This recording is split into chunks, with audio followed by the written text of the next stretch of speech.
Bonjour l'église en action. Est-ce que vous êtes prêts à louer votre Dieu?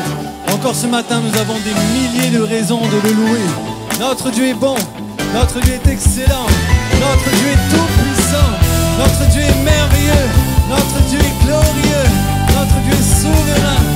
Alors élevons sa louange, proclamons son nom. Alléluia. Je veux le proclamer du sommet des montagnes. Ta grâce est sans limite, ta bonté sans égale, ta tendresse m'envahit, ta bonté me poursuit, ton amour m'émerveille. Chantons-le. Et je chante car tu es bon, et je danse car tu es bon, et je crie de joie. Tu es bon pour moi. Poussons un cri de joie. Notre Dieu est bon.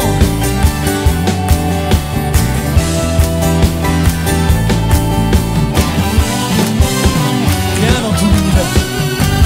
Viens dans tout l'univers, à toi ne se compare. Les océans, la terre sont reflets de ta gloire. Dans mes plus sombres nuits, ta splendeur m'éblouit, ton amour m'émerveille. Et je chante, car tu es bon, et je danse car tu es bon, et je crie de joie. Tu es bon pour moi. et je chante. Car tu es bon, et je danse car tu es bon, et je crie de joie. Tu es bon pour moi. Un cri sur mes lèvres, ma vie te célèbre. Tu es bon, tu es bon. Vent, soleil, pluie, mon cœur te redit. Tu es bon, tu es bon. Un cri sur mes lèvres, ma vie te célèbre. Oui, tu es bon.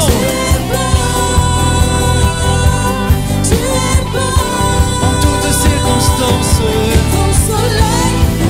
mon cœur te redit. Mais tu es bon. Tu es bon.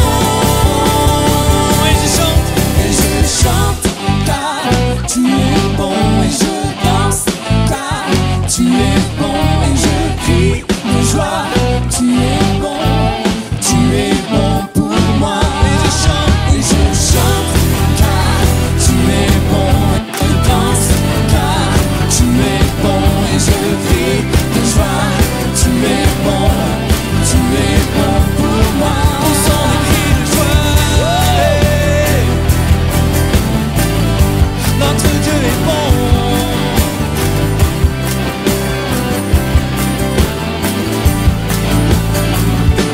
Alléluia. J'ai cet espoir, tel une encre pour mon âme. En la tempête, je m'appuie sur toi. Dans ton amour, toutes mes craintes disparaissent. En toutes choses, j'ai confiance en toi.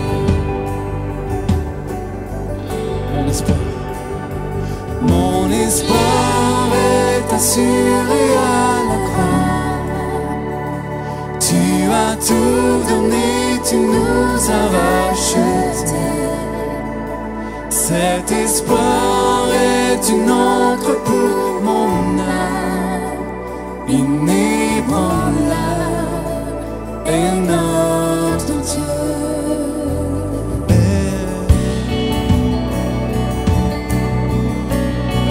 Je mets ma confiance en toi.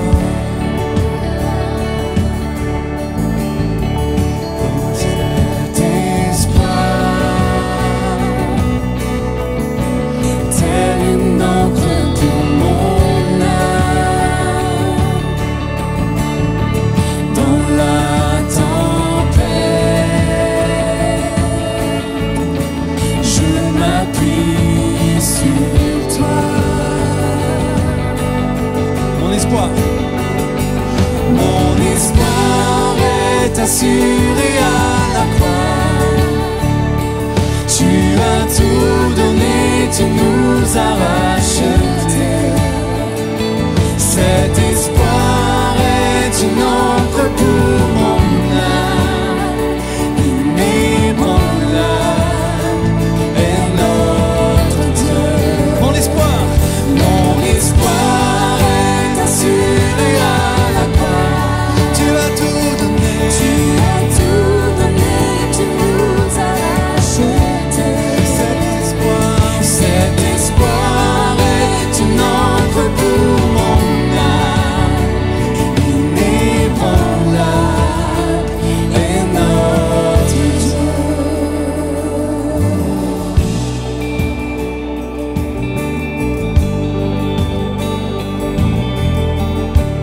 Élevons son nom au-dessus de tous les noms. Ton nom est plus haut, ton nom est si grand. Mon espoir est en toi. Ta parole est certaine, tes promesses sont parfaites. Mon espoir est en toi. Ton nom est plus haut, ton nom est si grand. Mon espoir est en toi. Ta parole est certaine, tes promesses sont parfaites. Mon espoir est en toi, Jésus. J'ai mis mon espoir en toi, Jésus. Ma confiance est en toi. Chantons son nom. Ton nom est plus haut, ton nom est si grand. Mon espoir est en toi. Ta parole est certaine, tes promesses sont parfaites. Mon espoir est en toi. Chantez-le, ton nom est plus haut, ton nom est si grand. Mon espoir est en toi. Ta parole est certaine, tes promesses sont parfaites. Mon espoir est en toi. Mon espoir est assuré à la croix. Tu as tout donné, tu nous as rachetés. Cet espoir est une encre pour mon âme, inébranlable est notre Dieu.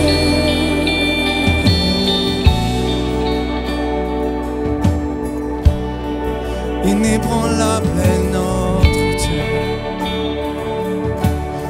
J'ai mis ma confiance en toi, Seigneur. Tu ne déçois jamais, Je te fais confiance, tu ne déçois tu jamais. ne déçois pas.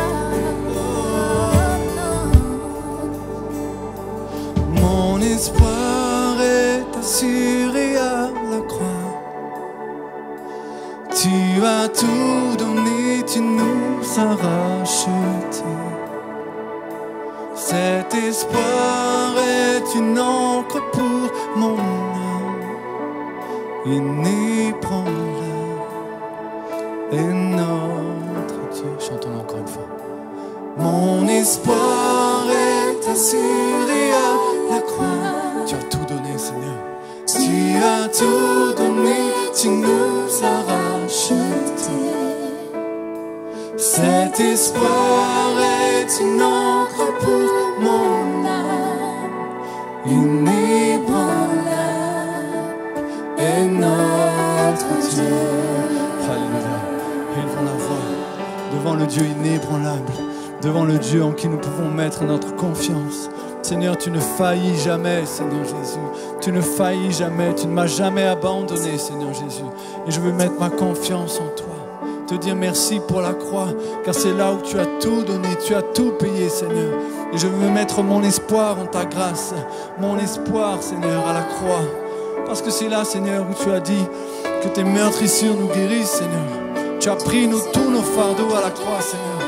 Alors nous pouvons espérer en toi. Nous pouvons espérer en la croix. Alléluia. Béni soit le nom de Jésus, celui qui sauve, celui qui guérit, celui qui rachète, celui qui relève, celui qui restaure. Jésus, béni soit ton saint nom. Béni soit ton saint nom. Merci pour la croix. Je ne te dirai jamais assez merci pour ta croix. Gloire à ton nom. Voilà, en tout cas, soyez les bienvenus à ceux qui seraient pour la première fois. Que le Seigneur vous bénisse, que le Seigneur vous fasse du bien. Et si on ne vous a pas encore souhaité une bonne année, eh ben nous vous souhaitons une bonne année dans le Seigneur, tant dans le domaine spirituel, matériel, professionnel, relationnel, sentimental aussi. Hein, que le Seigneur vous comble à ce niveau-là, qu'il y ait de belles rencontres dans le Seigneur, des bons mariages en préparation. Voilà, il fallait bien qu'il y en ait un qui dise Amen bien comme il faut. Merci, je suis écouté. Voilà. Il y a des thèmes comme ça, les gens sont obligés de se réveiller. Hein. Voilà, en tout cas, que le Seigneur vous fasse du bien. Voilà, ce dimanche, c'est un dimanche un peu particulier, puisque c'est ce dimanche que nous allons partager la pensée de l'année, la pensée qui va dicter, qui va orienter aussi tout notre travail, ce que nous allons faire. Vous savez que depuis maintenant un certain temps, chaque année, je donne une orientation qui va orienter à la fois le travail de l'équipe pastorale, mais aussi le travail que nous allons faire avec les leaders, le travail, voilà, c'est tout cet aspect-là, comment ce thème va imprégner aussi voilà, les différents aspects de notre Église. Et donc voilà, je voulais partager avec vous. Avant d'aller plus loin, on va tout simplement prier. Seigneur, nous te bénissons, Père éternel, nous te bénissons pour ce que tu es, nous te bénissons pour ce que tu fais. Je te prie, Père éternel, de conduire toutes choses, de manifester ta grâce, Père éternel. Tu vois les cœurs qui ont besoin de t'entendre leur parler, parce que toi, tu es Dieu et tu règnes. À toi, Jésus, l'honneur, la gloire et la puissance au siècle des siècles. Nous disons Amen. Voilà, je vous invite à ouvrir la parole de Dieu dans le livre d'Ésaïe au chapitre 54, les 3 premiers versets. Si vous vous souvenez, j'avais eu à aborder déjà ce passage, mais nous allons le développer et le contextualiser un peu plus par rapport à ce que Dieu attend de nous en cette année. Ésaïe chapitre 54, verset 1. Voilà. Ésaïe 54, verset 1. Il est dit: pousse des cris de joie, toi qui étais stérile, toi qui n'enfantais pas. Éclate en chant joyeux, crie d'allégresse, toi qui n'as pas connu les douleurs de l'enfantement. Car l'Éternel déclare, les enfants de la délaissée seront bien plus nombreux que ceux de la femme mariée. C'est pourquoi élargis l'espace de ta tente et déploie largement les toiles qui t'abritent. Ne les ménage pas, allonge tes cordages, assure tes piquets, car tu te répandras sur ta droite et sur ta gauche, et ta postérité prendra possession des nations et peuplera des villes devenues solitaires. Amen. Amen. Que Dieu soit béni. Voilà. Vous savez que le trimestre qui vient de s'écouler, nous avons passé un temps pour prier, pour chercher la pensée de Dieu, aussi bien d'abord personnellement, et nous avons consacré ce temps-là. Ça a été aussi un temps, évidemment, pour l'Église de se retrouver, de prier, de chercher la pensée de Dieu, de préparer pour rentrer dans cette nouvelle année. Et lorsque je réfléchissais à cette nouvelle année, ce thème que j'avais abordé avec vous, plus exactement ce verset que j'avais abordé avec vous, je l'avais abordé il y a quelques mois de cela, 2 petits mois, avec l'idée plutôt de venir comme une pensée prophétique pour encourager les personnes suite à un temps de prière que Dieu avait entendu leur prière. Mais aujourd'hui, j'aimerais plutôt revenir sur ce texte comme une manière d'orienter ce que Dieu attend de nous pour cette année. Et lorsque je réfléchissais à ça, je priais là-dessus, et ce passage s'est imposé à moi à nouveau, où Dieu dit « élargis l'espace de ta tente ». Cela prenait corps parce que je réfléchissais à ce que nous avons eu, si vous vous souvenez, il y a quelques mois de cela, en sortant des vacances, ou juste un peu avant, l'opportunité de travailler sur des nouveaux locaux avec un cabinet. Mais malheureusement, cela n'avait pas pu aboutir parce que le lieu où nous étions, finalement, les architectes ont vu que le plan local d'urbanisme ne permettait pas de développer sur cet espace-là une grande salle de conférence qui constituait 40% du projet que nous voulions porter dans ce lieu-là. Et c'était de nature à décourager, et je me suis rendu compte qu'avec ça, le Seigneur me rappelait, il dit oui, mais même si les locaux, on n'aboutit pas, les locaux, il viendra toujours un temps. Il y aura des hauts et des bas. Mais ce qui est certain, c'est que je veux que des âmes viennent à moi. Le Seigneur m'a pas appelé, le Seigneur nous a pas appelé d'abord à construire des bâtiments, mais le Seigneur nous a donné une mission, celui de faire de toutes les nations des disciples. Amen. Et voilà, et le Seigneur me mettait à nouveau cette pensée-là, élargis l'espace de ta tente. Et avant de le développer, d'aller plus loin, il est toujours bon de rappeler le contexte. Le contexte de ce passage s'est adressé à un moment donné où Israël a abandonné Dieu, et Dieu a été fâché contre son peuple. C'était comme une épouse abandonnée, c'est l'image qui est utilisée dans les versets 6 à 8. Hein. Dieu va dire la chose suivante: l'Éternel te rappelle comme un époux rappelle la femme abandonnée, accablée, la compagne de la jeunesse qu'il aurait répudiée. C'est ce que déclare ton Dieu. Pour un petit moment, je t'avais abandonné, mais avec beaucoup de tendresse, je vais te rassembler. Dans le déchaînement de mon indignation, je t'ai caché ma face pour un petit instant, mais dans mon amour éternel, j'ai de la tendresse pour toi. C'est là ce que déclare ton libérateur, l'Éternel. Donc Dieu a été fâché avec son peuple, et Dieu à nouveau, il ouvre sa grâce à son peuple. Il fait une promesse nouvelle, une promesse de croissance, une promesse de prospérité, parce que le territoire, Israël dans la Bible est assimilé à... C'est pas un peuple comme les autres. Israël est présenté comme le peuple de Dieu, et ce peuple de Dieu est souvent illustré par toutes sortes d'images. Et dans ce passage, c'est l'image d'une épouse à un moment donné qui a été infidèle. Et Dieu, dans son indignité, l'a rejeté, mais Dieu s'est souvenu qu'il aime son épouse, qu'il aime son peuple. Et Dieu vient à nouveau restaurer la relation, et dans cette relation-là, il dit, là où tu étais dans le désert, maintenant je vais te ramener dans la prospérité. Je vais te ramener à nouveau, là où tes territoires, il n'y avait personne, tes territoires vont être à nouveau habités. Dieu va faire une promesse de croissance et une promesse de prospérité. Amen. Il est dit, tu répondras sur ta droite et sur ta gauche, nous dit le verset 3. Et cette promesse-là, ce miracle, parce que c'est un miracle, puisque déjà Israël ne le méritait pas, il n'y a rien qui préparait à ça, c'est Dieu qui va le déclarer. Ce miracle-là, il nous est dit que c'est l'unique fait de la grâce de Dieu. Amen. C'est l'unique fait de la grâce de Dieu. Lorsque Dieu nous dit « élargis l'espace de ta tente », eh bien, Dieu nous rappelle au travers de cette histoire d'Israël qu'il est celui qui fait grâce. Amen. C'est bon de savoir que ce que nous avons, c'est par la grâce de Dieu. Parce qu'aujourd'hui, vous êtes bien, vous priez le Seigneur et vous pouvez vous dire « Ah, mais Seigneur, je mérite quelque part ce que tu me donnes là. » Parce que comme cet homme-là dans le temple qui dit « Seigneur, regarde, moi je jeûne. toute la semaine, je donne la dîme de tous mes revenus, je fais ceci, cela.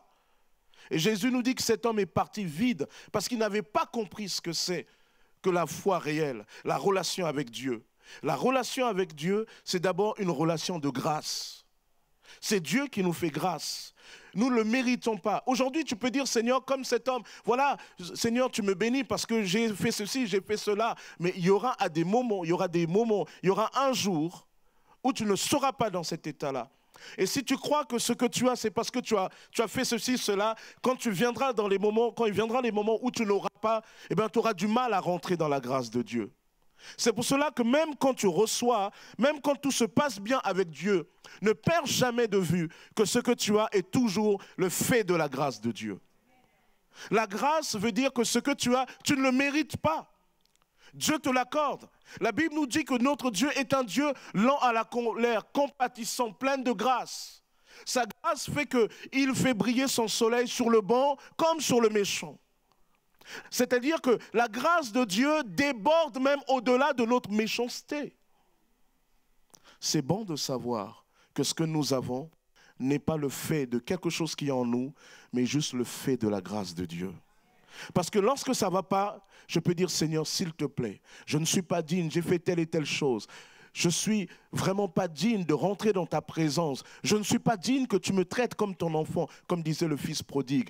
Mais s'il te plaît, Seigneur, je me souviens que ce que j'avais, c'était par l'effet de ta grâce. S'il te plaît, à nouveau, que ta grâce coule. Et ce qui est intéressant, il nous est dit dans le texte, la bonté de Dieu, la grâce de Dieu se renouvelle chaque matin envers ceux qui le craignent. Hier, la veille, tu avais lassé Dieu. Le lendemain, le texte biblique nous dit, le lendemain, la grâce de Dieu est renouvelée à ton égard. Oh, qu'est-ce que c'est bon, n'est-ce pas? Qu'est-ce que c'est bon de le savoir? C'est bon de savoir ce que j'ai, c'est par la grâce. Dieu t'a donné une famille, c'est par la grâce. Dieu t'a donné une épouse, c'est par la grâce. Un époux, c'est par la grâce. Dieu t'a donné des enfants, c'est par ta grâce. Dieu t'a donné un super travail, c'est par sa grâce. Dieu t'a donné une intelligence, c'est par sa grâce. Tout ce que Dieu donne, il te donne par grâce. Parce que Dieu te donne même la vie. Là aussi, c'est par sa grâce. Parce que nous savons que la vie, nous n'en sommes pas maîtres. Aujourd'hui, vous entendez quelqu'un, ouais, oh, il est bien, etc. Le lendemain, vous entendez qu'il y a eu un accident et la personne a disparu. Waouh! C'est là qu'on se rend compte, c'est fragile.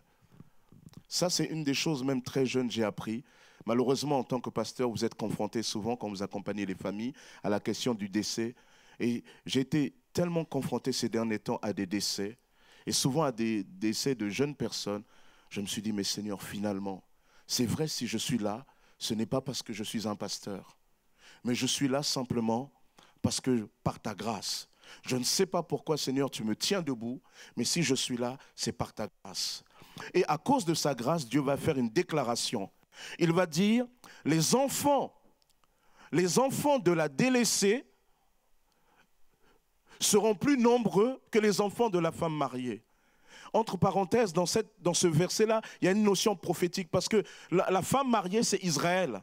La délaissée, c'est les autres peuples.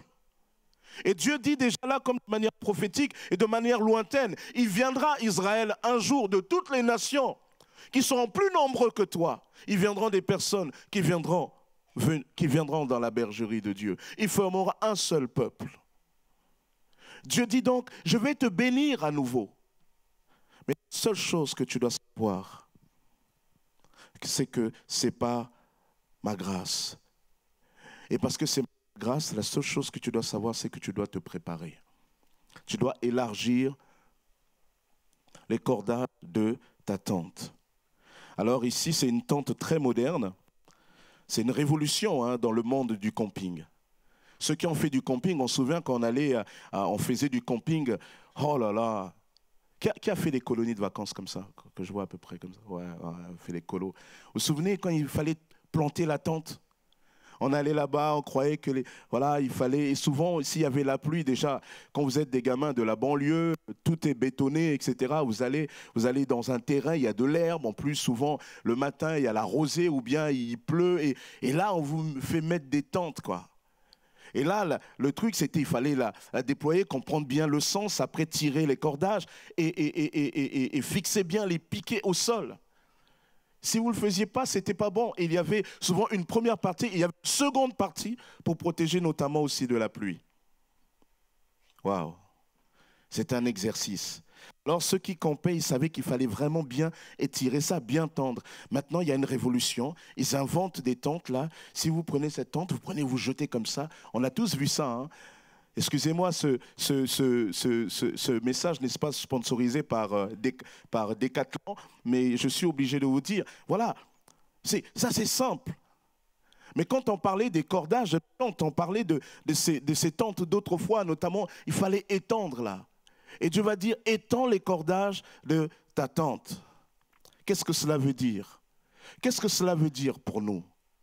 Cela veut dire que l'Église doit ne pas oublier, premièrement, qu'elle a une mission. Matthieu chapitre 28, les versets 19 et 20. Allez, faites de toutes les nations des disciples. Lorsque le Seigneur nous parle à nous, Église d'Argenteuil, des cordages de la tente qui doit être élargie, on doit garder à l'esprit que le Seigneur cherche toujours des cœurs. Le Seigneur cherche des âmes. Le Seigneur cherche un peuple. Le Seigneur a des gens qui, quelque part, qui sont hors de notre lieu de culte, hors de nos préoccupations. Il est dit d'Israël, tu t'étendras à l'extérieur. Il y aura une croissance intérieure, mais il y aura une croissance aussi extérieure. C'est bien ici d'être ensemble, c'est bien de grandir ensemble, mais il y a des personnes au-delà de notre regard, au-delà de nos préoccupations que le Seigneur cherche. Dans Jean chapitre 10, verset 16, le Seigneur nous dit « J'ai un peuple nombreux que je dois encore ramener dans la bergerie pour qu'il soit un seul peuple. » Amen. Il y a des personnes autour de nous. Il y a des personnes autour de toi. Il y a des gens dans ta famille, il y a des gens dans ton voisinage, il y a des gens dans ton travail. Il y a des personnes qui ont besoin d'entendre la bonne nouvelle de Jésus-Christ, surtout dans un monde aussi anxiogène. Il y a une anxiété comme jamais auparavant. Vous savez déjà que la France est un grand pays de consommateurs. C'est le premier consommateur mondial d'antidépresseurs. Et je crois que ça ne va pas s'arranger quand on regarde l'actualité. Je vous avoue que moi, j'étais quelqu'un qui avait été éduqué à écouter le journal. Même quand j'étais tout jeune, parce que c'était, je ne sais pas pourquoi, voilà, c'était les tantantes. On voyait, pour nous, c'était important d'écouter le journal, de prendre des nouvelles. Je n'arrive plus aujourd'hui. Surtout ces derniers temps, je n'arrive plus à connecter. Parce que je me suis rendu compte que presque quasiment tout ce qui est dit, c'est anxiogène. Même quand on nous parle de la galette des rois. J'ai entendu parler de la galette des rois. On m'explique que la galette des rois, ça va être maintenant très cher. Vous voyez, ils avaient bien, le journaliste a dit, bon, passons à autre chose, quelque chose de plus joyeux. Et il arrive à la galette, il t'explique encore que la galette, même là, ça va être cher. Le monde est devenu l'inflation, c'est terrible. Il y a des prix qui passent de 20 à 30%. Les caissières dans un journal de télé, elles se plaignaient de plus en plus des clients qui viennent à la caisse fâchés souvent contre elles, alors qu'elles sont pour rien. Elles croient même que la caissière a peut-être un petit peu appuyé un petit bouton pour arrondir. Et elle a dit non, en fait, regardez. Et les gens de plus en plus, je ne sais pas si vous êtes allé au supermarché, ils demandent le ticket. Avant, on prenait le ticket, on mettait non, donne. Et tu regardes. Et souvent, tu as un peu honte de regarder devant tu vois, tu vois quand même rapidement. Et moi, ça m'est arrivé, je vous avoue, une fois. J'avais fait une liste là avant quand j'allais. Bon, il y a des magasins de grandes marques, je n'y allais pas, quoi, parce qu'on se fait du mal. Moi, j'arrive à la caisse, 100 €. Elle me dit 100 €, je regarde ce que j'ai pris, je dis 100 €. Voilà. Mais à l'époque, autrefois, il y avait des magasins, quand on rentrait là, c'était du genre papa les moyens, quoi. C'était des bons prix, c'était des prix abordables. Mais même là maintenant, je sors là, je regarde, je dis oh ouais, merci, au revoir. Je prends le ticket, je regarde. Une fois, je me suis même presque pris à calculer. Ah ouais, ça a vraiment monté, quoi. Ça a vraiment monté. L'inflation est telle sorte, je me dis, peut-être qu'autrefois, un jour, on risque d'arriver à ça. Autrefois, quelqu'un qui avait bien réussi sa vie, signe extérieur de richesse, grosse voiture, Porsche et compagnie. Aujourd'hui, peut-être, ça sera un jour quelqu'un qui a juste du steak à manger. C'est terrible. Vous voyez donc, le prix monte. Ça devient anxiogène. Et dans un monde aussi anxiogène, nous avons besoin de la paix de Dieu qui surpasse toute intelligence. Et Jésus dit, moi je te donne ma paix. Je ne te donne pas comme le monde donne. Le monde donne la paix, une paix relative. Si les prix baissent, alors ça va mieux. Mais Jésus dit, même si les prix augmentent, même s'il y a des bruits de guerre, je te donne ma paix. Je te ferai expérimenter quelque chose de surnaturel. Waouh! Le monde a besoin de cela. Et il y a des gens à l'extérieur autour de nous qui ont besoin de cela. Et vous savez, vous comme moi, que souvent la misère peut être bien costumée. Il y a des gens qui peuvent avoir l'apparence même de la réussite, mais c'est des malheureux. Pourquoi? Parce que nous avons été créés à l'image de Dieu. Si Dieu n'est pas dans notre cœur, on ne peut pas être heureux. On peut satisfaire le corps. Mais l'âme, la seule personne qui peut satisfaire l'âme, c'est Jésus-Christ. Pourquoi? Parce que nous avons été créés image de Dieu. Et ce message a besoin d'être porté. Et les personnes qui sont à même de porter ce message, c'est ceux qui l'ont un jour entendu, qui ont accepté le Christ Jésus, chez qui le Saint-Esprit est venu habiter, que le Saint-Esprit a équipé et qui peuvent maintenant la porter, non plus avec des concepts que donne l'intelligence humaine, mais des choses que produit l'Esprit dans les cœurs. Et c'est ainsi que nous avons toujours ce message-là. Allez, faites de toutes les nations des disciples. Et le Seigneur a à cœur cela. Et c'est ainsi que le Seigneur a mis vraiment sur mon cœur cette année qu'on va un peu plus rentrer maintenant dans un travail d'évangélisation, surtout d'implantation. L'idée de cette année, c'est de travailler à d'autres implantations d'églises en action. Pas simplement à Argenteuil, j'en parlais souvent, mais là on va être dans du concret. Pas simplement à Argenteuil, mais aussi dans les villes aux alentours. Il est dit dans ce texte, tu t'étendras à droite, tu t'étendras à gauche. Tu t'étendras pas simplement de l'intérieur, mais aussi autour de toi. Et on va être dans cet état d'esprit-là. Aller aussi vers l'extérieur, implanter. Mais implanter, pas juste pour dire qu'on va trouver un local et on va faire des cultes, mais plus que ça, véritablement apporter le message de Jésus-Christ quelque part, dans les cœurs, amener les âmes vraiment à Jésus. Et les amener ne suffit pas. Il faut aussi que quelque part, ces personnes-là puissent réellement, une fois qu'ils ont expérimenté le Seigneur, puissent avoir tous les moyens de grandir. Cela ne vous est pas arrivé d'avoir ce moment-là, vous avez donné votre cœur au Seigneur, vous êtes fait baptiser, on vous a baptisé et il y a un moment donné, vous êtes là comme dans la soirée où il y avait du bruit et le lendemain de fête, et après je fais quoi? L'évangile, l'annonce de l'évangile, ce n'est pas simplement de le dire, que la personne accepte Jésus, mais comment l'emmener vraiment à grandir. Et ça, c'est le défi. Et ça, c'est le challenge pour nous. Une des choses que je vous dis qui m'a toujours tenu à cœur, je pense que quelque part, il faut trouver les moyens, mais je ne sais pas comment, j'en ai parlé lors du week-end des leaders, mais je ne sais pas comment, mais il faut trouver le moyen de faire que nos églises, lorsqu'on implantera, ça parte de petits groupes vers un grand et non du grand vers de petits groupes. Je crois que ça doit être une ligne. Pourquoi je dis ça? Parce que je crois que quand on regarde bien l'église primitive, eh ben l'église primitive, dans son ADN, c'était des petites communautés.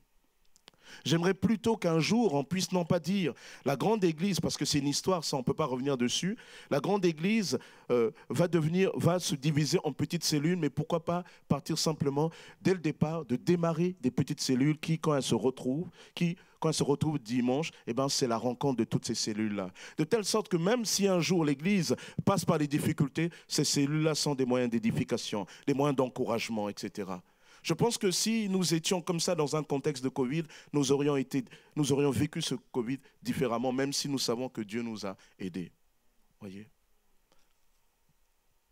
Implanter, amener des âmes au Seigneur, les aider à grandir véritablement et ne pas les laisser simplement là à la porte.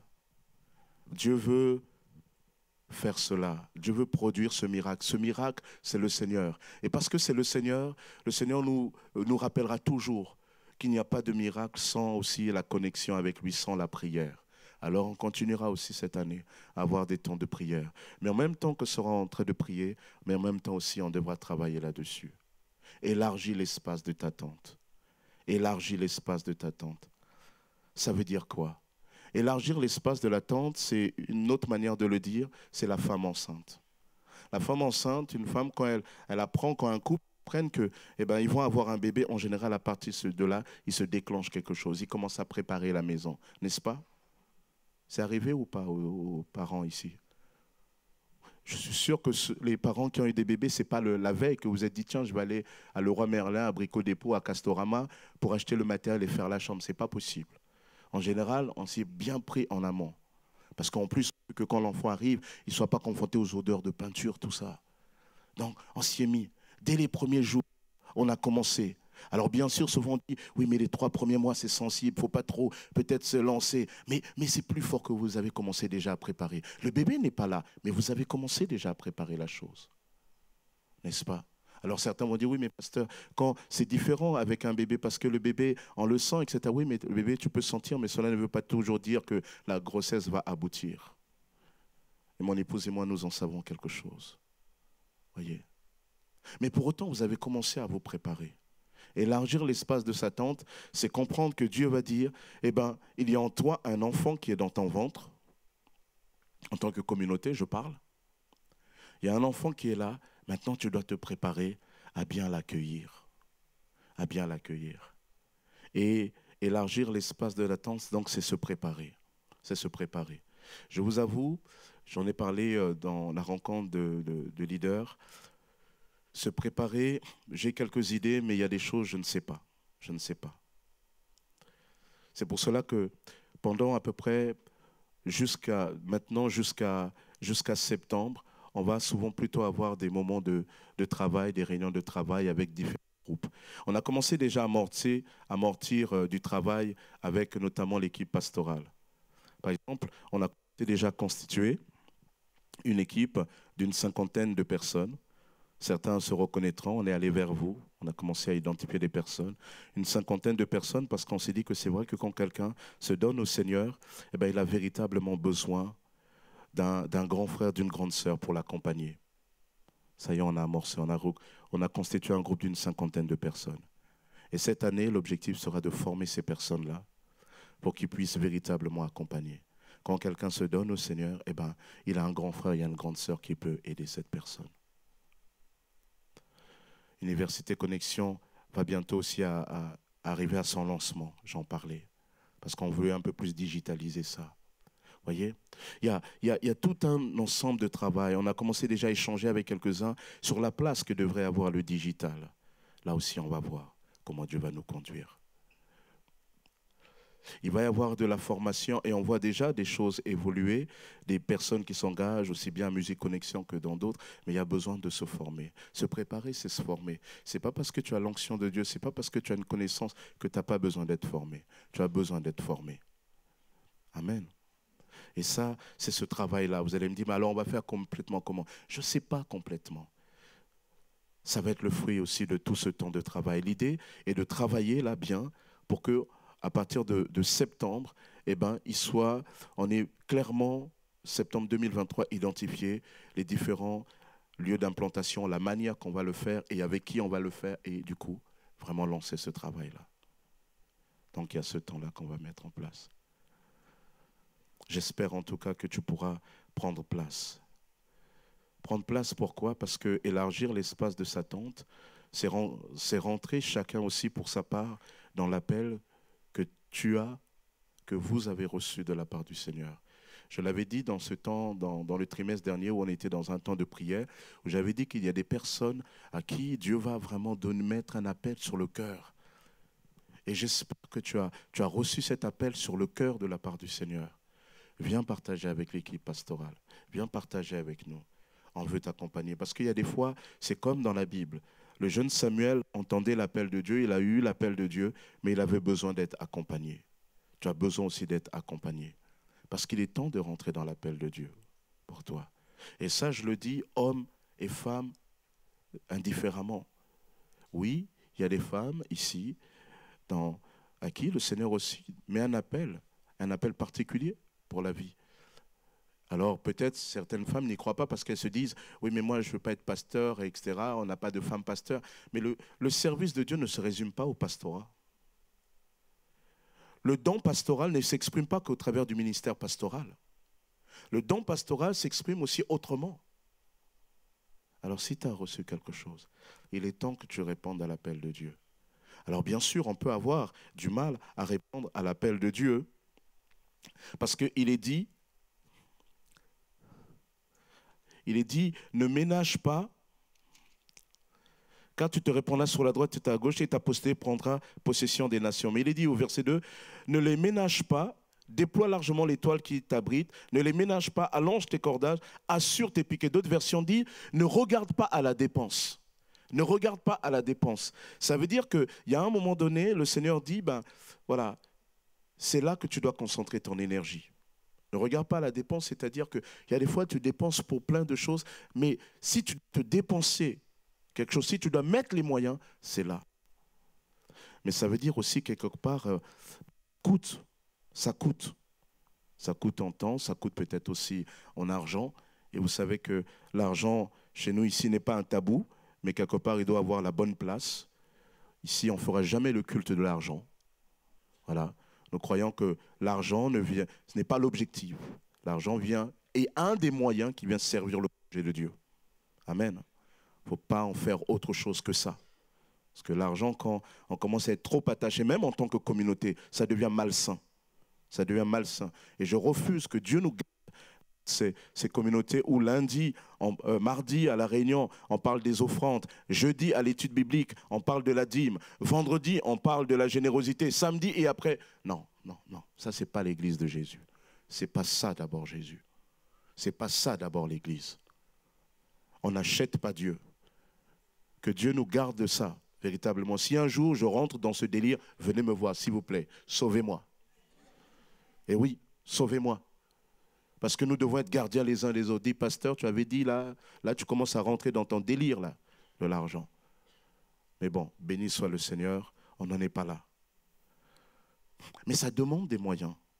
Il y a un prix à payer. Tu ne peux pas servir Dieu dans ton fauteuil, à distance. Nous sommes à l'ère de l'Internet, du Wi-Fi, du Bluetooth, mais tu ne peux pas servir Dieu en Wi-Fi, en Bluetooth. Il y a un moment donné, il faut que tu sois connecté. Il faut que tu sois connecté au Seigneur. Et c'est là que le Seigneur va te communiquer ce que tu as besoin. Alors, qu'est-ce que ça veut dire élargir l'espace de t'attendre pour toi?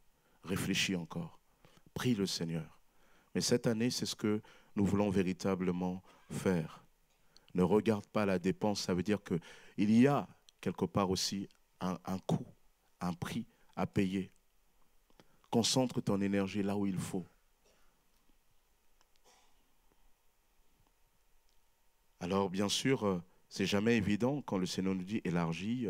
On se dit, waouh, Seigneur, tu demandes beaucoup. Tu dis au milieu du désert que tu vas fleurir les choses, que tu vas nous étendre. Seigneur, comment? Eh bien, élargir, ça commence déjà par croire que Dieu veut te faire du bien, que Dieu veut cela pour toi. La foi ne sera jamais d'abord un exercice mental. La foi sera toujours d'abord une démonstration. Si Dieu l'a dit, alors, eh ben, je fais en sorte que. C'est pour ça que j'ai utilisé cette image de la femme enceinte qui consiste à dire que si tu crois que Dieu t'a donné quelque chose, si tu crois que Dieu t'a dit quelque chose, il y a un moment donné, on le voit dans ton attitude, dans ta manière d'appréhender les choses. Amen. Vous apprenez que vous avez un bébé, vous préparez la chambre, etc. Vous préparez toutes ces choses-là. Jusqu'à ce que quand il arrive, tout est déjà prêt. Il y a un moment donné, il faut faire cela. En tout cas, cette année, voilà, d'un côté nous prions, nous continuons à prier, mais de l'autre côté nous devons aussi rentrer dans le travail. Priez pour moi, priez pour les pasteurs, parce que c'est aussi une année de beaucoup de changements. Je ne sais pas si vous êtes au courant, mais il y a quand même un grand bouleversement qui a été fait en France. Il y a la nouvelle loi confortant les principes républicains. Voyez ? Et cette loi, elle n'est pas innocente, elle change beaucoup de choses. Aussi bien sur la gouvernance de l'Église, sur la question de finances, etc. On parle maintenant de police, donc de plus en plus, on va être scruté. Vous voyez, alors c'est bien quelque part pour protéger, parce qu'on a voulu protéger, mais vous savez qu'une loi peut aussi avoir un côté pervers. Maintenant, tous les 5 ans, il faudra qu'on déclare notre cultualité. Ça veut dire que potentiellement, au bout de 5 ans, quelqu'un peut décider que non, ce qu'on fait n'est plus cultuel et nous bloquer. Et vous savez que dans les temps de la fin, ces choses-là peuvent être aussi des instruments de l'ennemi pour nous empêcher d'être et de vivre ce que nous sommes. Il y aura des grands bouleversements. Il y aura normalement au mois de fin février une assemblée générale où on aura une convocation pour que nos statuts se conforment aussi. Avec les pasteurs de nos fédérations, on a travaillé sur les nouveaux statuts, etc., les règlements intérieurs. On a travaillé sur tout ça. On va aussi renouveler notre CIA, etc., etc. Il y a plein de choses qu'on va avoir à faire, ne serait-ce que déjà dans ce premier trimestre-là. Ça, c'est le côté pratique. On a besoin de toi. On a besoin de personnes aussi pour s'engager, notamment dans le conseil d'administration. Cette année, nous allons renouveler presque 80% du conseil d'administration de la cultuelle. Peut-être que tu as quelque chose là aussi à donner. Tu as des compétences en finance, tu as des compétences dans telle chose. Tu as envie d'aider, ben voilà. Tu peux juste, on a besoin de toi pour 2 ans. Un conseiller, c'est 2 ans fois 2. Peut-être que là, tu peux aussi aider. Voilà. Donc, c'est tout ça aussi qui va se faire. Mais on aura aussi des temps forts, déjà dès ce mois-ci. Par exemple, dimanche prochain, nous aurons déjà un premier invité. Nous aurons 2 dimanches de suite, 2 invités. Nous aurons le pasteur Manu Bolemic, qui va être là aussi avec nous pour partager l'évangile, nous dire aussi, nous donner des nouvelles de l'œuvre qu'ils ont développée avec un frère américain, là. Et voilà, nous donner des nouvelles parce qu'on les a soutenus. Donc, mais ils seront là avec nous. Voilà. Vous voyez qui c'est, Manu Bolemic? Vous voyez? Le pasteur qui rappe. Voilà. Après ça, nous aurons Yanis Gauthier, l'évangéliste que vous voyez souvent sur UMCI TV. Voilà, il sera là avec nous aussi dans les cultes. On aura aussi d'autres invités, des temps forts, parce que nous voulons aussi rester connectés avec le Seigneur, nous encourager dans le Seigneur, tout en ayant ce travail-là en coulisses. Voilà ce que nous ferons. Alors, aidez, priez chez vous pour que ce que nous sommes en train de dire là, pour que ce travail d'implantation prenne corps, parce que c'est aussi un combat. Un combat. Voilà, mais je pense qu'il est bon pour l'Église de développer, et quand viendra le moment de Dieu pour la question des locaux, Seigneur, ça s'est bloqué là, bon, on continue toujours à garder l'œil ouvert, mais Seigneur, on ne veut pas oublier quelle est notre mission. Aller faire de toutes les nations des disciples. Et pour rentrer dans cette mission, alors on va se préparer. Amen. Je vous invite à prier. Seigneur, nous te bénissons, Père éternel, pour ce que tu es. Nous te bénissons pour ce que tu fais. Tu es notre Dieu et tu règnes. Nul n'est semblable à toi. Seigneur, nous voulons encore cette année élargir les cordages de notre tente.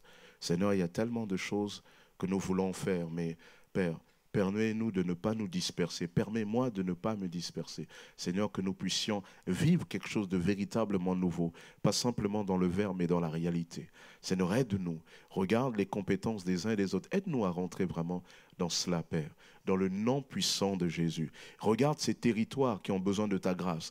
Regarde ces âmes qui crient à toi. Seigneur, permets-nous d'être véritablement une des réponses, Père éternel, avec d'autres de tes enfants qui sont hors de ce lieu de culte, mais qui sont aussi autour de nous. Que nous soyons une des réponses pour venir leur apporter le message de Jésus-Christ. Que ton nom seul, Père, soit béni. Tu parles au cœur des uns et des autres. Merci, Seigneur. Dans le nom de Jésus. Amen. Amen. Que Dieu vous bénisse.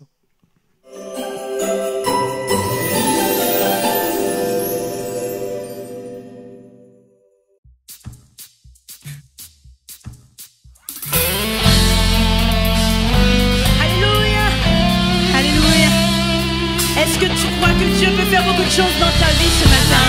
Amen. Est-ce que tu crois qu'il peut te guérir ce matin? Alléluia. Te sauver. Crois-le, il va faire beaucoup de choses dans ta vie si tu